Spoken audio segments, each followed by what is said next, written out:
రండి మనము యెహోవా వెలుగులో నడుచుకొనేదము.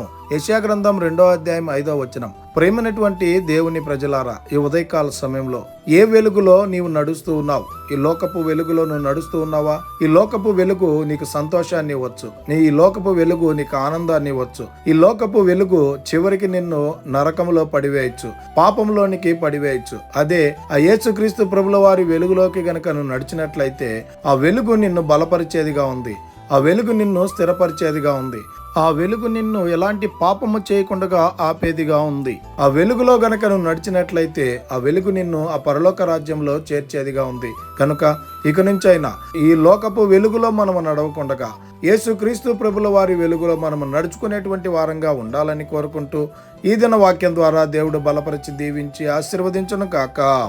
ఆమేన్. ప్రార్థన. మమ్మల్ని మిక్కిలిగా ప్రేమిస్తున్న ప్రియ పరలోకమందున్న మా తండ్రి, మీకే కోట్లాది వందనాలు, స్తుతి స్తోత్రాలు ప్రభా. ఈ ఉదయకాల సమయంలో ఈ వాగ్దానం ద్వారా మీరు మాతో మాట్లాడి మమ్మల్ని బలపరిచినందుకై వందనాలు ప్రభా. ఈ వాక్యాన్ని ఎవరైతే వింటూ ఉన్నారో వారందరి జీవితాల్లో ప్రభా ఇక నుంచైనా ఈ లోకపు వెలుగును విడిచిపెట్టి నీ వెలుగులో నడుచుటకు కృప చూపించమని ప్రార్థన చేస్తూ ఉన్నాం. అయ్యా, ఈ ఉదయకాల సమయంలో ఎవరైతే అనారోగ్య పరిస్థితుల్లో ఉన్నారో వారందరికీ మీరే ఆరోగ్యాన్ని అనుగ్రహించమని ప్రార్థన చేస్తూ ఉన్నాం. ఎవరైతే ప్రయాణాలు చేస్తున్నారో, పనులు చేస్తున్నారో, నూతనమైనటువంటి కార్యాలు మొదలు పెడుతున్నారో, వాళ్ళ పనుల్లో, ప్రయాణాల్లో, నూతనమైనటువంటి కార్యాల్లో ప్రతి బిడ్డకు మీరే తోడై ఉండి నడిపించమని ప్రార్థన చేస్తున్నాం.